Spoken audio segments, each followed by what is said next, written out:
America Canada మధ్య నెలకొన్నటువంటి వాణిజ్య యుద్ధం మరింత తీవ్ర రూపం దాల్చింది.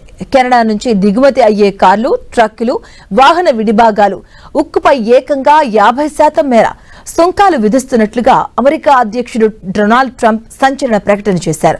ఈ కొత్త టారిఫ్లు 2027 జనవరి 1 నుంచి అమల్లోకి వస్తాయని ఆయన స్పష్టం చేశారు. తమ దేశ వ్యవసాయ ఉత్పత్తులపై కెనడా అధిక సుంకాలు విధిస్తుందని, దీనివల్ల అమెరికా రైతులకు తీవ్ర నష్టం వాటిల్లుతుందంటూ ట్రంప్ ఆరోపించారు. కెనడా వైఖరి కారణంగానే తమకు $60 బిలియన్ వాణిజ్య లోటు ఏర్పడిందంటూ ఆయన మండిపడ్డారు. ఇకపై కెనడాను ప్రత్యేక దేశంగా పరిగణించబోమని, వాణిజ్య వ్యవహారాల్లో ఆ దేశంతో కలిసి ముందుకు సాగడం కష్టంగా మారిందంటూ వ్యాఖ్యానించారు.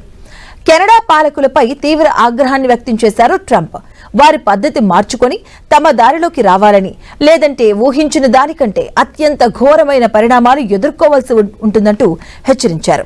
కెనడా వాణిజ్యంలో 95% వాటా అమెరికాతోనే ముడిపడి ఉందని, తమతోనే ఆ దేశానికి అత్యధిక అవసరం ఉందని ట్రంప్ పేర్కొన్నారు. అయితే అమెరికాలో తయారైన వస్తువులకు మాత్రం ఈ సుంకాల నుంచి మినహాయింపు ఉంటుందంటూ ఆయన వెల్లడించారు. ఇరు దేశాల మధ్య ఇటీవల జరిగిన వాణిజ్య చర్చలు విఫలం అవడంతోనే ట్రంప్ ఈ ఘటన నిర్ణయం తీసుకున్నట్టుగా తెలుస్తోంది. ట్రంప్ నిర్ణయంపై కెనడా ప్రధాని మార్క్ కార్నీ తీవ్రంగా స్పందించారు. అమెరికాపై ప్రతీకార సుంకాలు విధిస్తున్నట్టుగా ఆయన ప్రకటించారు. ఈ సుంకాలు సెప్టెంబర్ 8 నుంచే అమల్లోకి వస్తాయని ఆయన వెల్లడించారు. ఇప్పటికే కెనడాకు చెందిన $20 బిలియన్ విలువైన వస్తువులపై అమెరికా 50% సుంకాలు విధించిన నేపథ్యంలో తాజా పరిణామాలతో ఇరు దేశాల మధ్య వాణిజ్య పోరు మరింత ముదిరే అవకాశం ఉంది.